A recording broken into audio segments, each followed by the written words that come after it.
So, man, tell me, how did this whole thing start? Okay, so I'm here at the Bevy Hotel in Boerne, Texas. I arrived in San Antonio yesterday about, I don't know, mid-afternoon, and I was able to hitch a ride with Eddie Fiola along with his Rad Designs 1986 crew, Mindy, Kid, and Jason, and they dropped me off at the hotel. So very grateful for that, so thanks guys. So yeah, I've been hanging out here on my own ever since, but we're gonna have a rad day together. We're getting ready to head to lunch. Sean's gonna pick me up along with a couple of guys, including Justin from BMX Basement, and we're gonna eat lunch. We're gonna go back to Sean's place and see where he films all his Rad BMX Builds videos and check out his bikes and just hang out with a lot of really cool bike enthusiasts. And then this evening, we're gonna go to the pizza place and scope that out. I think Mindy and Kid, and they need to set up, see how they're gonna set up all their merch and stuff for tomorrow. So that'll be fun. So yeah, let's go.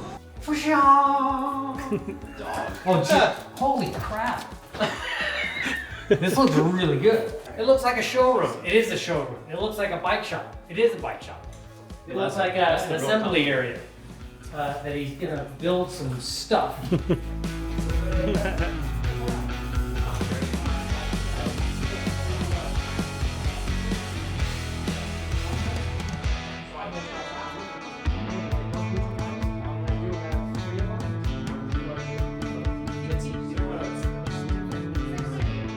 So, man, tell me, how did this whole thing start? So it started as a hobby, and it's something that I wanted to do to just keep me busy. Why? Why are you looking for something to keep you busy? So when I retired, I just didn't want to go right back to work and do something else. What did you retire from? The Air Force.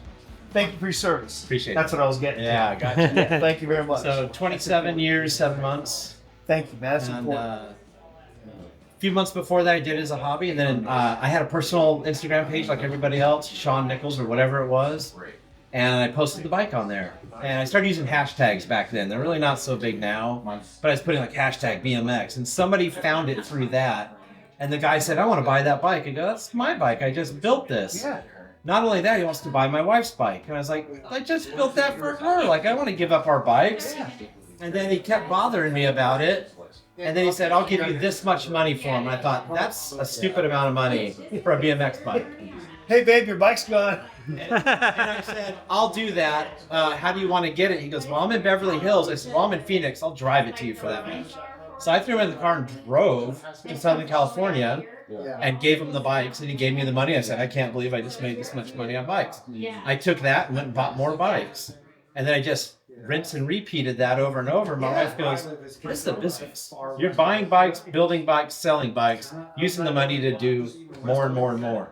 And that was 10 years ago. Wow, 10 years. Yeah. I'm not Hey, legal. Justin, what's going on? I'm not much. I You stay here. this frame all the way up here, hoping you would sign it for me. I'm just picking this thing up. I'm going, I can't believe how heavy these things were back in the day. Yeah. We never really realized how Tiny. what a boat anchor they really were. Oh yeah, and then you throw all the parts on them. Right. They're Right. Crank side. He's hilarious. That's this side, right? I believe so. Yes. Unless you're riding one of those bikes. Yeah. In black. Bottom tube, top tube, doesn't matter. Up to you. I like the bottom too. Okay, yep. I like that spot. What are you doing? I don't want to see this on eBay. Won't be on. You don't know how many times I've signed some things, and I don't charge to sign. right now. I'm just glad that somebody knows who I am and they're thankful for what I'm doing. And but I signed some things where the next day they show up on eBay. Wow. Like the next day. Yeah, look, there's one right there. Yeah. We went signed by Eddie Fiola. No, We went thank to you very this- much. It will never be on eBay. This is. Oh. What was the first bike you sold? A 91 GT Performance. Yeah. What was the last bike you sold? Just 2 days ago, a Redline RL 340 comp. Wow. And if you don't mind telling me, what was the most expensive bike you A CW Phase 1, and I'll tell you, it's $5,500. Great. Wow. Yeah. And I have another one, I saw it. and that one's better than the one I sold for $5,500. So what's that worth? Somewhere in that ballpark. Like after a day of snowboarding, you feel that back end pitching around, and you're starting to drive down that hill, and you're trying to feel it. I want to ask you this. Yeah. So you told me about the one that you sold for the most money. Has there been one that was hard to give up? I have some regrets. Always do. But I have to remind myself it's a business, not a personal collection all the time. And I have a saying, it has to go if you want to grow, right? Yeah. So I can't hang on to all of them. I would have hundreds of bikes in here if I hung on to all of them. Yeah. I'm probably in the ballpark of 300 bikes at this point that have been built and put back out there.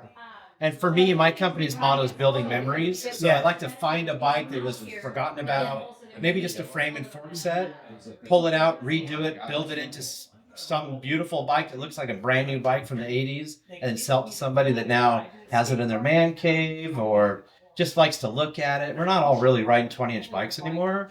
It's more of a nostalgic connection for us. That's right. So I like building them for that. So yeah, there's been a few that kind of went on down the road. I'm like, that was hard to let go of. But for the greater good, it had to go to somebody that had a better connection with it. There I am with the still. I think I've got a number 2. One. No, that's No, number it's 2. 2. Yeah. Now Kevin's not in it because I've got his number plate. He's like, no, but I still have. Ridiculous. Oh, there you go. $50. Right? Extra money.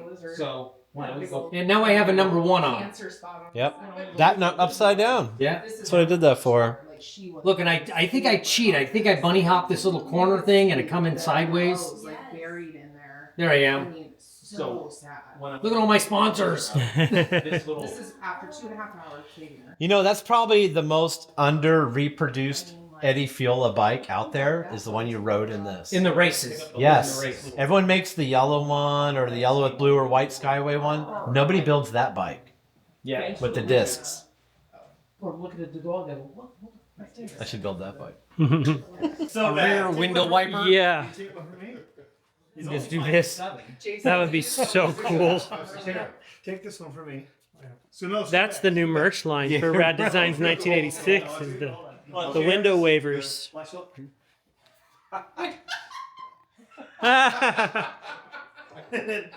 Not do one. No regular one. I love it. 3, 2, what?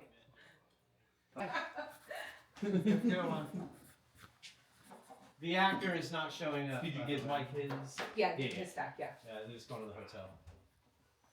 Oh yeah.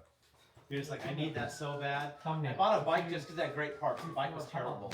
And it had Oh, yes. great parts on it. I'm like, Thanks so much, parts are worth man. 10 Yeah. times what he's asking So like I said, for. I finally got my man cave, right? Yeah. Hang up the deer. She let me do all the things. Here. So this is Yeah. Well, there's nothing but beautiful bikes here, Sean. So I got to ask you one question. Is there one bike here that won't let go? PK Ripper. Yeah. I rode that in high school. One just like that, not that exact one.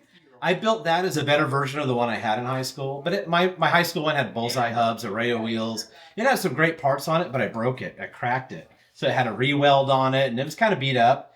And when I joined the military, I sold it. I needed money. I sold it for like $100. But that was back in like '89. Oh.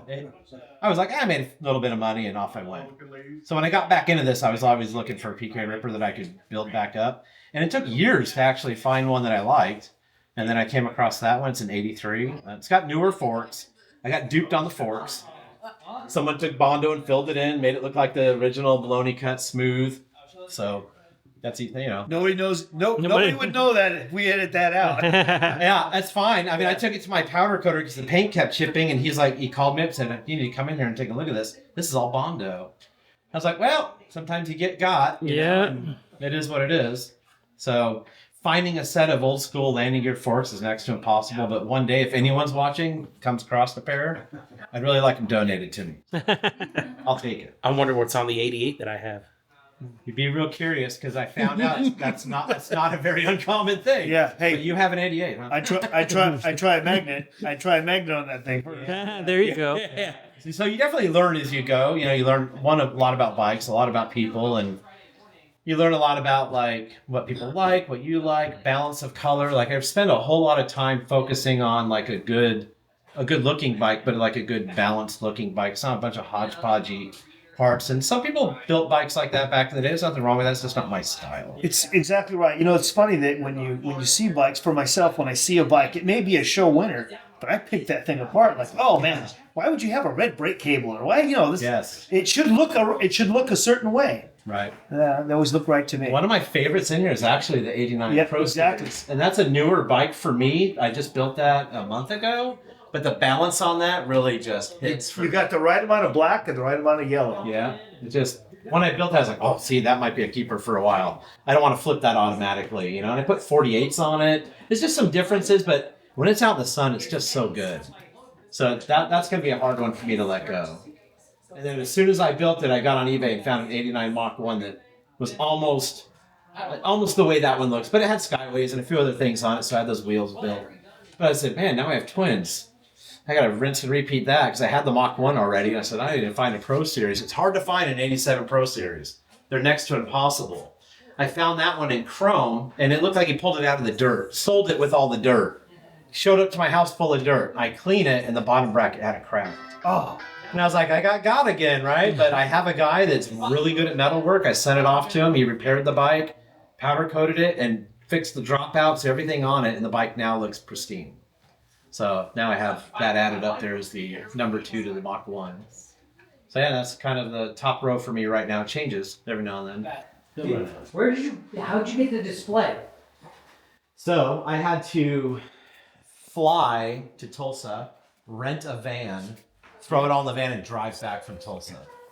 It's the only way to get it back that made sense financially.